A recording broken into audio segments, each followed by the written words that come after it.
Hi everyone and welcome back to Still Spirit. I'm Kev. And I'm Kelly, and today we're diving into the world of whiskey tasting.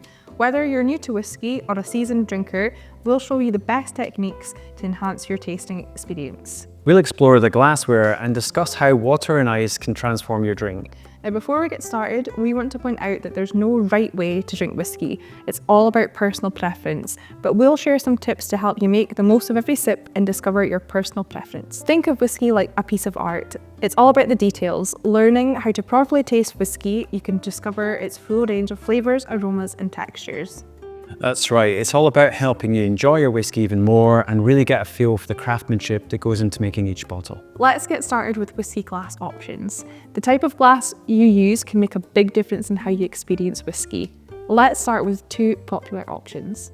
First of all, the tumbler is a classic choice. It's great if you like a more casual vibe, plus it's quite wide, making it easier to add ice. It looks good, feels good in your hand as well. You can imagine sitting by the fire, drinking your favourite whiskey out of this. But one problem with this glass is, as it's so wide, it doesn't concentrate the aromas as much as some other options, which might not be ideal if you really want to explore a whiskey and taste specific notes. A tasting glass, like a Glencairn or a Capita, is designed specifically for whiskey tasting. The curved top helps concentrate the aromas, making it easier to pick up on subtle notes. So if you want to make the most of your whiskey, then a good tasting glass like the Capita or the Glencairn is the way to go forward. Before you add anything to your whiskey, I always recommend trying it neat.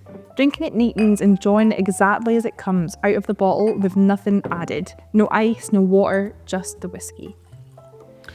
Now, by trying the whiskey neat, you get to experience the whiskey in its truest character.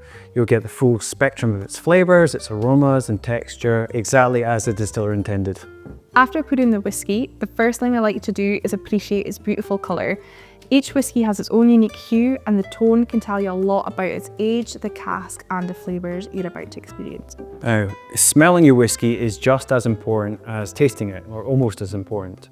Now, start by holding your glass at chin level, about an inch or two away from your nose. Now, gently swirl the whiskey in the glass, and that helps release the aromas. Now, take a light sniff. Don't stick your nose all the way into the glass. Whiskey can be strong, and going in too fast might overwhelm your senses with alcohol. Now, as you smell, you can look for different notes. You might catch a hint of fruit like apple and citrus, or some spices like cinnamon and nutmeg. Some whiskies will have that smoky and earthy tones. There's no right or wrong way. It's all about what you notice. Try smelling with your mouth slightly open. This reduces the alcohol vapours and helps you focus on the subtle aromas, and it can make a big difference.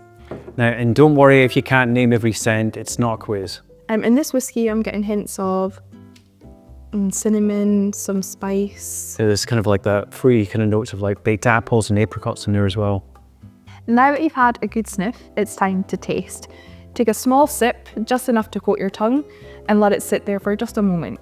Don't rush to swallow the whiskey, let it linger on your palate, and this gives your taste buds time to pick up all the different flavours. You might notice sweetness at the start, like honey or caramel, followed by spices or even smoky flavours. As you taste, think about the texture.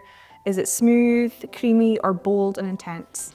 So the whiskey we're tasting is the Aberlour 12-year-old. It's double cask matured.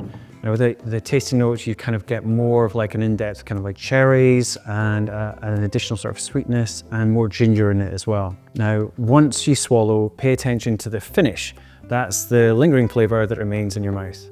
Some whiskies have a long evolving finish, whilst others are quite short and quite crisp. What I found is that a lot of the flavours come through on the second sip. The first sip often wakes up your palate and can be a bit sharp. The second sip is where the real flavours start to come through. If you're tasting along with us, let us know in the comments. What notes are you picking up in your whiskey? Adding a splash of water to your whiskey can help bring out even more hidden flavours. Even just a few drops of water can make a difference. But how does such a small thing make such a big difference? When you add water, it reduces the intensity of the alcohol, making it easier to pick out subtle flavours. It's almost like peeling back a layer to reveal what's hiding underneath. Exactly. Water can help bring out aromas that might be muted when alcohol is too strong. This is especially noticeable in cask strength whiskies and where the alcohol content is a lot higher. So, how much water should you add? The key is to go slow. Start with just a few drops and give it a swirl. then taste again. You'll notice how the flavours and aromas evolve with each drop. After adding water to your whiskey, just give it another smell. See if you notice any new aromas coming through. Then take a sip and see how the taste has changed. Are certain flavours standing out more now? Maybe some have become softer while others are more dominating. So it's all about finding your personal preference, that's all. Some whiskies might only need a little bit of water, whilst others will benefit from a bit more. The fun is in experimenting and seeing how the whiskey transforms as you add water. If it makes your experience more enjoyable, go for it. Now, on to a bit more of a controversial topic, adding ice to your whiskey. Some whiskey purists might turn up their noses at the idea, but let's be honest, it's your whiskey and it's all about how you enjoy it. Yeah, when you do add ice, it chills the whiskey, which can make it smoother and refreshing, especially on a hot day. It's a great option if you're looking for an easy laid-back drink rather than focusing on every single flavour. But there is a trade-off to cooling the whiskey with ice. It can mute some of that flavour and aroma that comes through. That's because lowering the temperature reduces the whiskey's volatility, which is what helps release those wonderful scents and tastes. Unlike added water, you won't be able to control the quantity of water as the ice melts.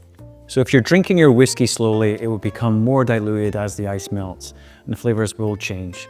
That doesn't mean that you shouldn't do it, it just depends on the experience you're after. If you plan on adding ice, here's a great tip. Use large, clear ice cubes. Now, today we don't have any large ice cubes, but they do work better than the smaller ones or crushed ice. Bigger cubes melt more slowly, so your whiskey won't dilute as quickly, keeping the balance just right. At the end of the day, it's all about what you like, whether you're a fan of ice, water, or just keeping it neat. There's no wrong way to enjoy your whiskey. So now that you know how to taste your whiskey properly, watch this video here to learn the best 10 Scotch whiskies under £50, perfect for honing your tasting skills. And we'll see you there.